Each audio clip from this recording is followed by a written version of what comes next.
If you want to throw up those websites as we're talking this through, again, very excited to welcome our first guest this evening from Sports Cards Daily. We're going to get into all kinds of stuff hobby related here with Rich Mueller. Rich, the founder and editor of Sports Cards Daily, again, a broadcaster. He's got a multitude of experience across decades, and we're going to welcome him in now and bring him to the stage. Rich, thanks for joining us this evening. Glad to be with you, and thanks for having me on. So, Rich, I know that you're not down in Atlanta, or maybe you were and you're already back home, but have you seen what's happened at this Topps conference this last couple of days?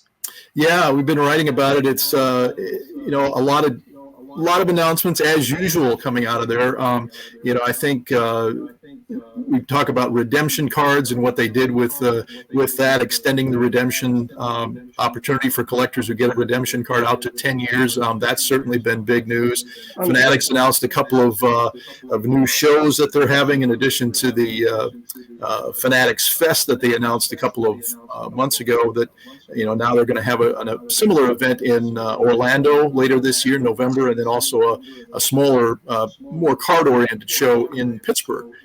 So those were big items. And then today with the announcement of some of the products that are going to be coming out in the days ahead or months ahead, including Topps Chrome Basketball, which comes back as a pack-pulled product. I know a lot of people are happy about that, even though Fanatics/Topps doesn't have the NBA license yet.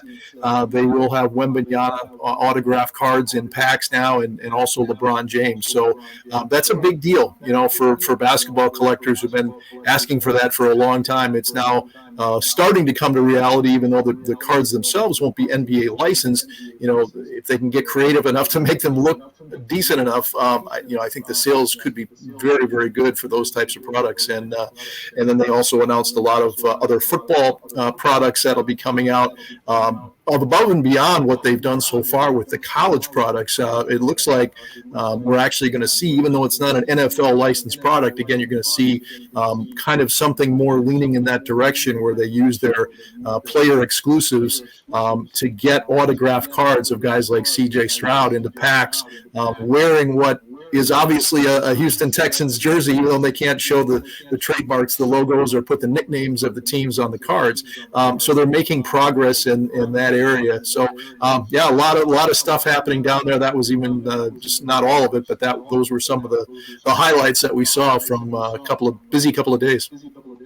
Yeah, I was watching different Instagram reels and Facebook posts of my friends that are down there. I had been to some of the Topps conferences years past when they've been in Phoenix. Couldn't make this year down in Atlanta, but the information that they give you at these shows is pretty intense, and people always get excited what Topps has been doing in the past, but now with Fanatics doing it, people have asked us, what do you think about Fanatics and all these doing shows? I said, Michael Rubin is pumping a lot of money into this hobby, and that's not a bad thing, right?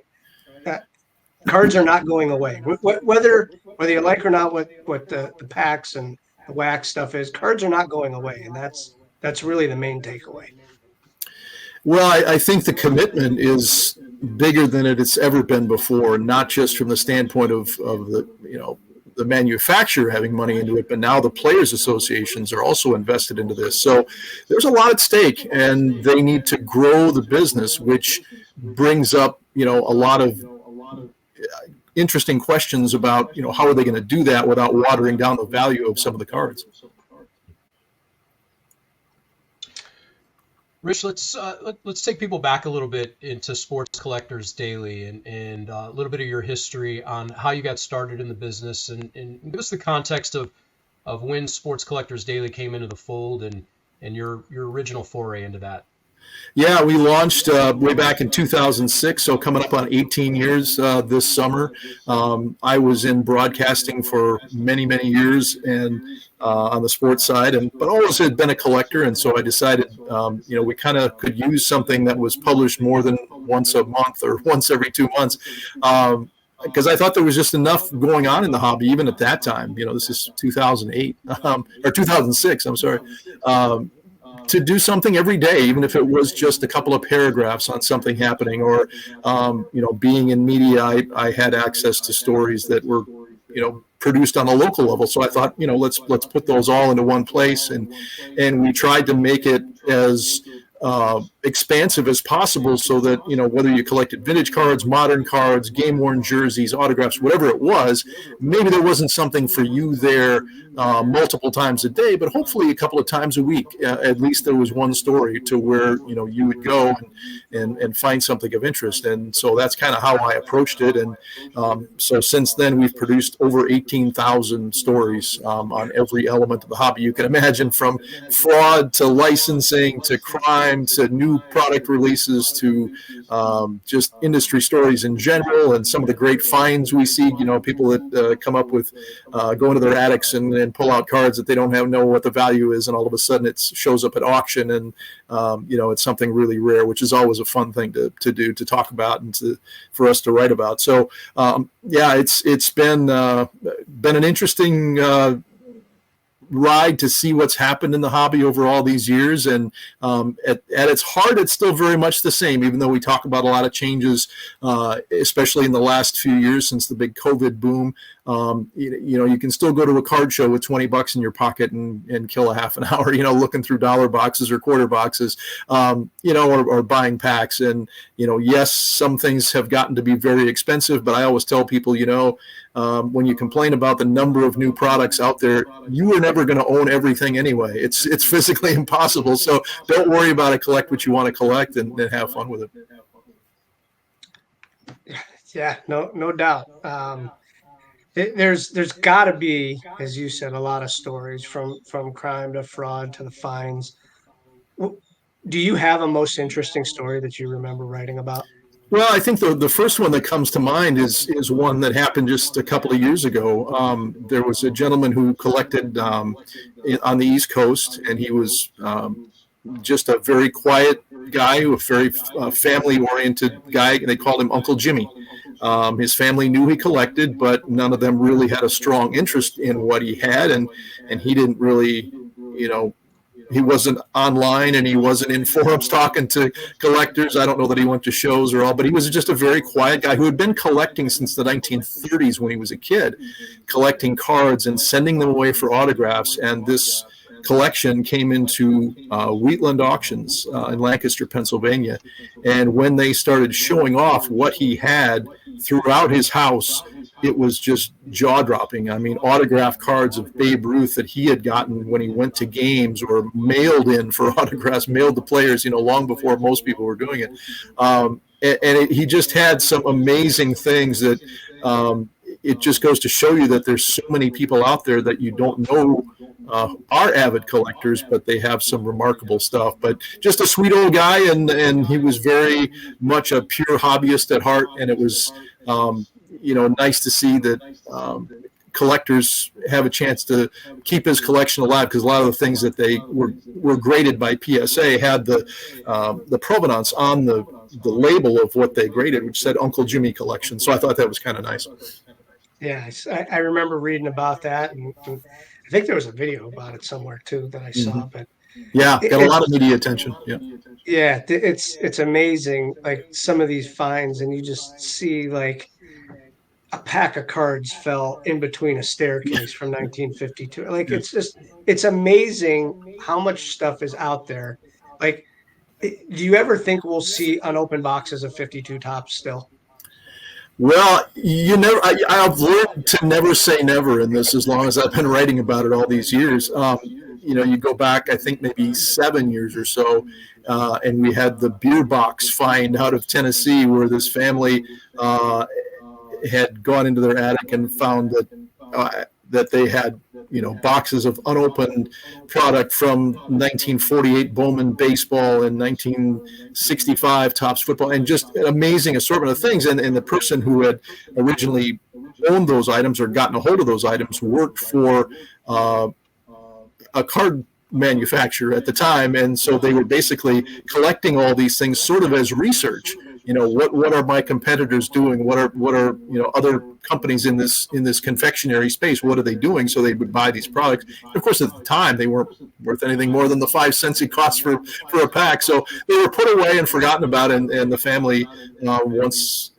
years went by, they just said, well, let's find out if any of this is worth money. They think they thought it probably was, but just extraordinary things, one of a kind things. And then just again, about probably 5 months ago, there was another find similar to that.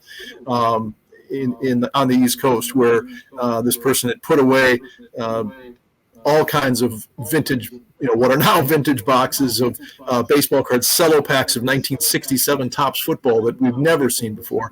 And it was sold at auction for a lot of money. And then the 79-80 O-Pee-Chee case that came out of Canada that kind of all actually turned into something a little bit controversial because the buyer hasn't completely paid for it yet. But that was a phenomenal find that's, worth obviously 7 figures. So, all that stuff. And that's just a drop in the bucket. There's hundreds of other stories that we've written about over the last 18 years about and many stories that we'll never hear about. Yeah, exactly. A lot of this stuff comes to auction, and I keep telling the auction companies all the time, if you ever get really good stories, and it doesn't necessarily have to be something worth $1 million, but some great find that helps a family or just has a really cool story behind it, let me know, because we'd love to tell the story and get it out there. But that doesn't always happen because they're busy doing other things and focused on certain high value items and things like that. We're joined by Rich Mueller, the founder and editor of Sports Collectors Daily. Rich, we have a question that came in from eBay from Rob Hayes, 84. Rob asks, in your opinion, he's got some boxes of 50s, 60s, and 70s baseball cards that his father left him. If that question is posed to you, where's the best place in your mind to get those evaluated? Where's a trusted source and kind of a respected industry place? Well, one thing you can do on your own, and it's very easy to do it, is just to go to eBay and look under the sold items. There's a box you can check on the left-hand side when you put in something in the search box.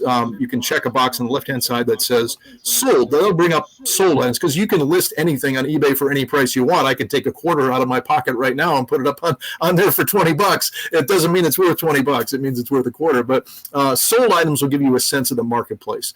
That's something you can do really easily. Obviously, if you don't have graded cards, you don't want to search for graded cards because a PSA 10 Hank Aaron card from his playing days is going to sell for a lot of money. The one you have in your collection, really to get it graded, is probably only worth $100. So there's a big variance there. But that's one easy thing to do. Auction companies are happy to evaluate your collection. There's all kinds of dealers out there who would love to do the same. Pictures are very important. You want to take really good quality pictures of some of the best cards and have a breakdown of how many you have. If you have a checklist where you can go through all of the cards that you have with the numbers on the back, that's great. I know it's a lot of work. Some people may not want to do that, and I understand that. But, doing a little research on your own first is a good thing to do. And then just, maybe searching for somebody in your area that does that sort of thing. But there are also a lot of dealers around the country who are happy to do that, and they'll pay. I know people are reluctant to ship their cards, but if you do a little research as to who the top buyers are and have them, showcase their previous buys and things like that, it's very safe for the most part to be able to send those off. They will often pay the shipping for you if the collection is big enough. And obviously, if you have cards from the 50s and 60s, if they're in good shape, that's something that a lot of companies, I shouldn't say a lot of companies, but some of these dealers will do, and just insure them or they will insure them. But, there's a lot of different ways you can do it. You can take them to a card show, but I would suggest doing some research on your own and kind of getting an idea of what they're worth. There are also sites out there that will provide, pricing information.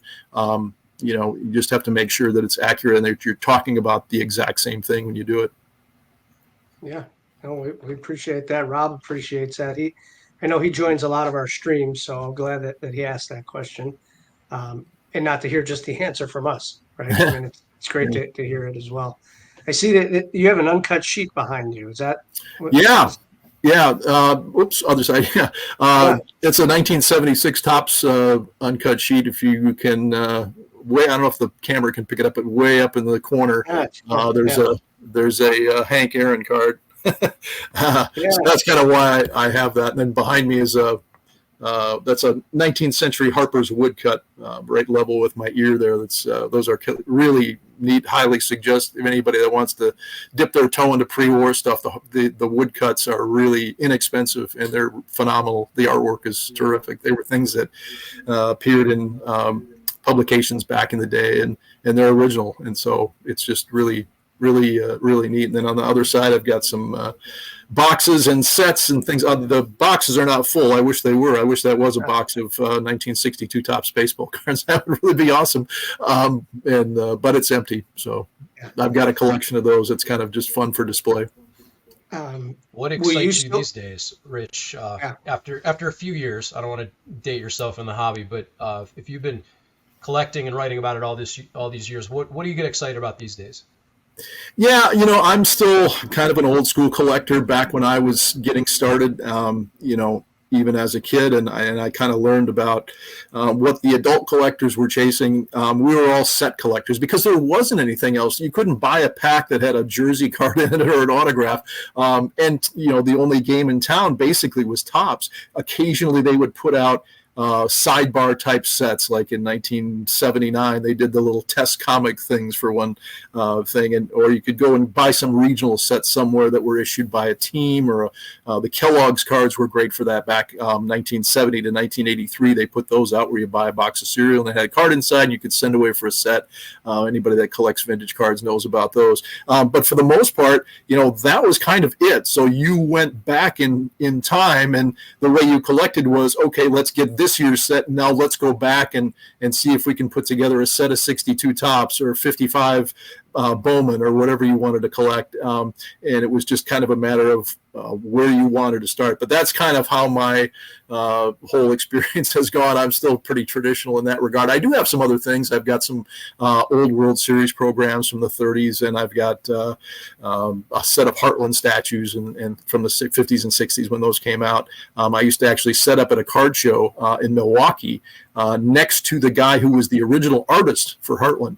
Wow. So that was really interesting and fun, and getting a chance to talk to him for all that time. But I just love the old cards. Obviously, I can't afford a set of T206s or anything like that, but I've got some lower grade copies of some of those guys. And it's just kind of whatever you like. That's the way I've approached it. But the set collecting has kind of always been the thing for me. Sure. Will you come to the National this year? Always, yeah.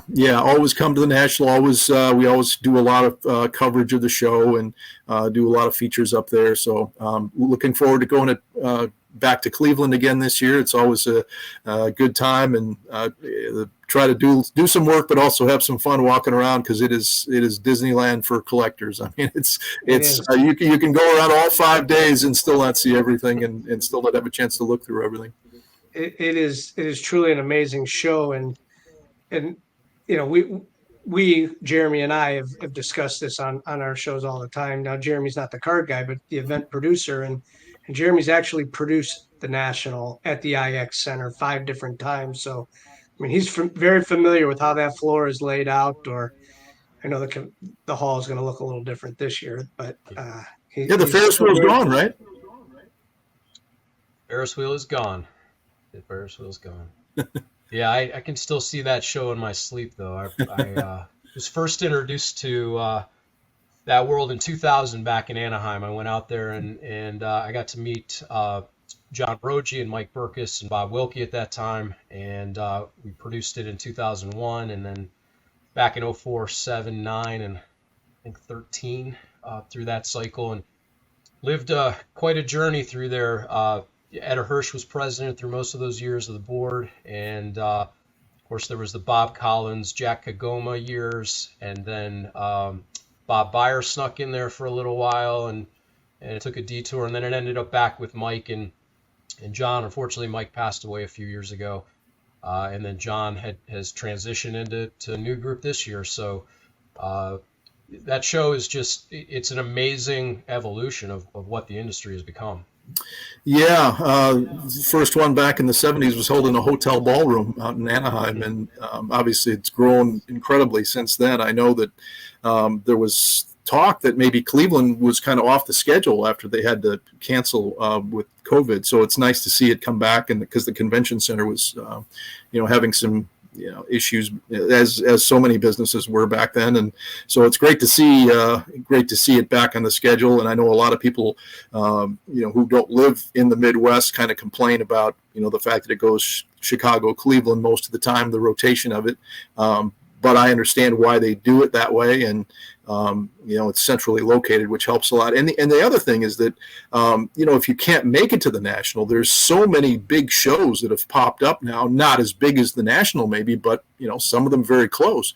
There's one in Nashville. Obviously, the Dallas Card Show has become a big thing. Out in Burbank, California, they're doing one now. The East Coast shows. That have been on for a long time. Some of those are big. The Philly show, the CSA shows. They're good events in themselves, and so it's and they're growing. A lot of the smaller regional shows have grown into 100, 200, 300 table events. I know you guys are promoting this one for Northeast Ohio coming up, and that'll be a big one. So if you can't make the National, there's a lot of options out there. If you want to find a show on any given weekend, the chances are, unless you live in a really remote area, you're going to be able to find one. And if you do live in an area where maybe there isn't a show, it's a good opportunity to start one because the interest is there.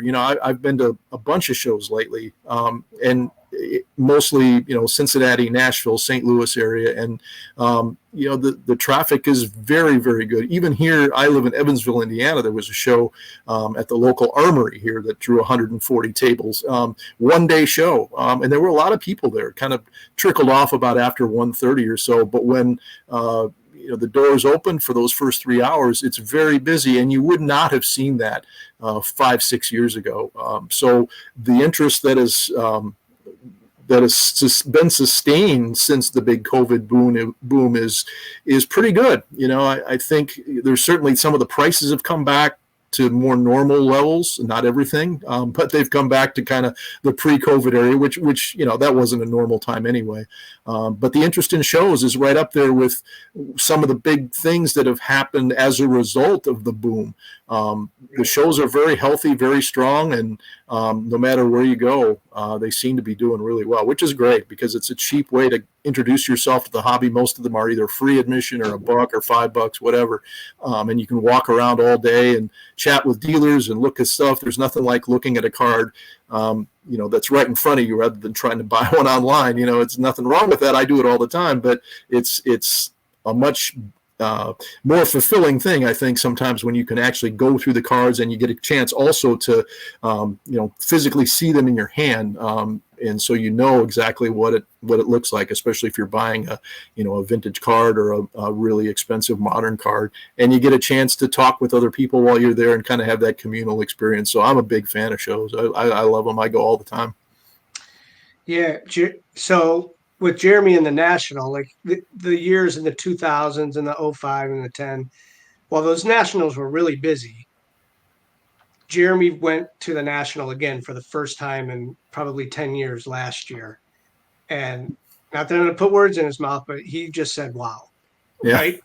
That was the one to go to for sure. Yeah, it was Yeah. amazingly busy. And it used to be when you go to the National, there were a lot of people anxious to go. Hardcore collectors would get there on Wednesday, and they'd have a decent crowd, and Thursday would be sort of decent. But now, the last couple of times, the show has been packed on Wednesday and Thursday, just jam packed. And then you get to Friday where people start, who have jobs and don't necessarily aren't able to take time off, start coming in. Maybe they get a day off before the weekend and they come in on Friday, and Saturday is crazy because everybody pretty much for the most part is available to come, and they plan their weekend or their Friday, Saturday, maybe Sunday around the show. But it's now a 5-day. Sundays maybe not quite as busy, but it's a 4-day extravaganza of a lot of people in one short place. Thankfully, the venues are big enough to where you don't feel super crowded, but the competition for cards, if you want something and you have something on your list and you find it, and if you pass it up, the chances are when you go back, if it's a really rare or popular item, it's not going to be there the next time. So I always tell people, if you see something you like that you've really been looking for a long time, you see it early, buy it, because it may not be there the next time you pass by. Yeah, Steve is certainly not putting words in my mouth. The last one I saw was in 2018 when it was here in Cleveland, and I've been around a lot of shows, not just in this industry. I don't know that I've ever experienced an event like that, the National that was in Chicago. The combination of the corporate area, the amount of dealers on the floor, the energy with the people breaking, and the amount of money and cash that goes through there's really nothing like it. It was really impressive. And then coming to Cleveland, the IX Center is the show. There's not a lot of other distractions, and I think it's why it does well in this market. You've got a big sports fan base and a dedicated venue to do that. So the shows are one thing. Rich, I want to ask you, though, the change in the industry itself, particularly in the technology. We're coming to people live across multiple social platforms and the ability to buy and sell cards literally in real time now on eBay. What have you seen from the evolution and the changes over the last few years, especially since you started in 2006? Yeah, I think that's the one of the big things is just the capability that the average person has now to reach people. And granted, it's a much more challenging thing than it was when I started, where you didn't have anybody doing YouTube videos. Instagram didn't exist. Facebook was, I don't even know if that had launched yet, or Twitter. And then you have streaming, which was unheard of, 5-6 years ago. Streamed shopping, where you can go on and buy a card on Whatnot from a guy sitting in his living room or his storage facility, or eBay. And eBay has been around for a long time, 1995, but they've done things now to, create a different type of shopping experiences, and a lot of changes to their platform that have made it easier to sell, small amounts of cards, with the standard envelope thing that they produced, a couple of years ago that they introduced. So, that's just some of it. But yeah, there's so many different ways now to buy cards, whether you're using social media, going to a show, buying them on eBay or Facebook, Instagram, Twitter. There's a million others that I'm not even talking about or can't think of. But a site like COMC is another one where you can go in there. But yeah, it's very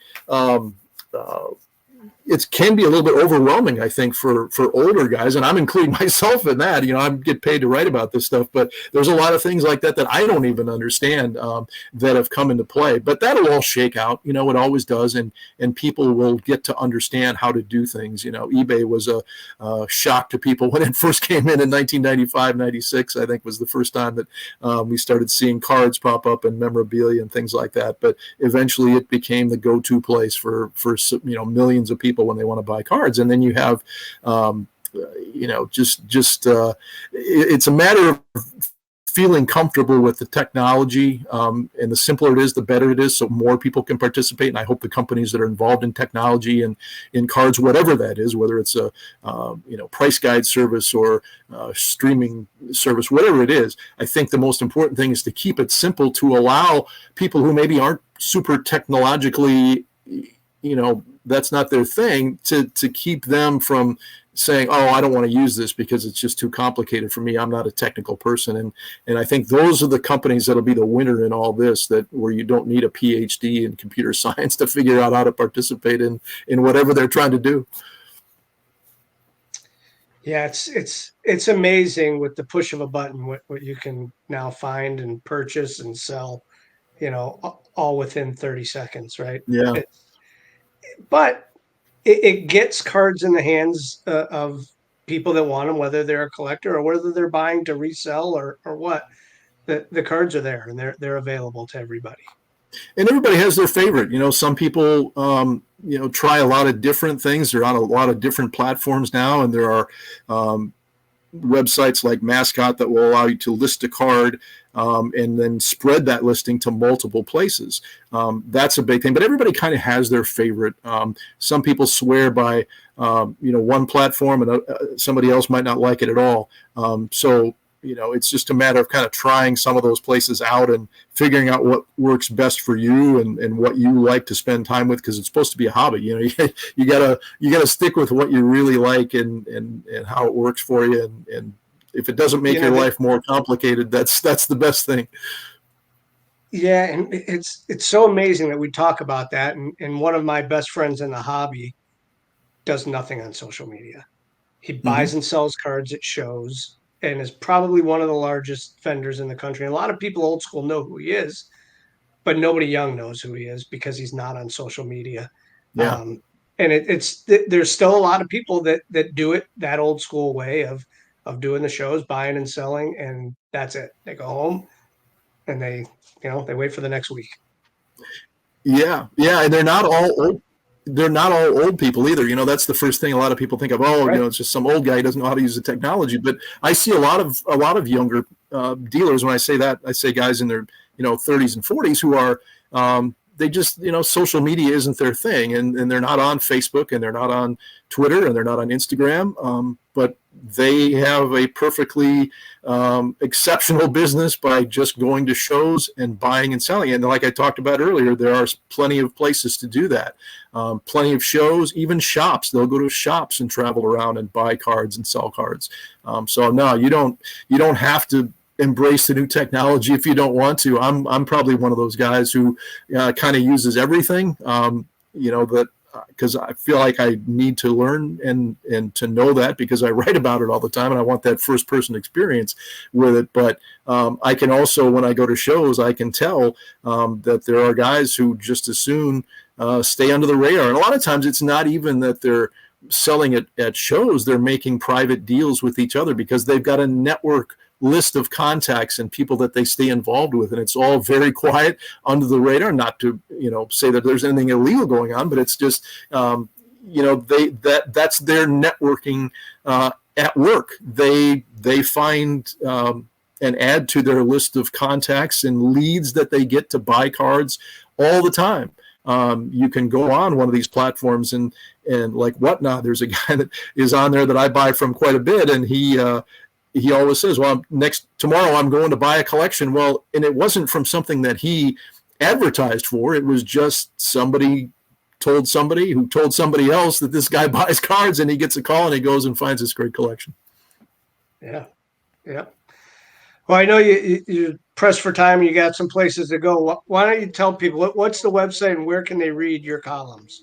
Yeah, it's sportscollectorsdaily.com. Don't forget to put the S on the end of collectors. And then obviously we're available on Twitter as well, at Sports Collector. You can connect with us there. I'm on Instagram as well. Don't do quite as much stuff there as I do on Twitter, and but the website is kind of the hub of it all, and we've got 4 fresh stories every day. You can sign up to get our headlines in your email every morning. No charge for that. There's never a subscription. Everything on the website is free. There are links to hot cards on eBay, all kinds of just different features. There's we have coverage of just about everything, like I said, in the hobby. So no matter what you collect, hopefully at some point during the week, there's a couple of stories that you'll enjoy reading, and appreciate you guys giving me the chance to shout that out there a little bit. And I hope that anybody who's watching, if they don't know about the site, they'll come and check it out at least, and hopefully become part of our regular group of readers that we reach every day, which is well into the many thousands, but always room for more. Yeah, we appreciate it. I love reading it, and we look forward to connecting with you at Cleveland at the National, and we can sit down and chat some more. Absolutely. Sounds good. Thanks for having me on. Good. Thanks, Rich. Thanks, Rich. That was Rich Mueller graciously joining us, the founder and editor of Sports Collectors Daily. Really, really good stuff, Greenie. Yeah.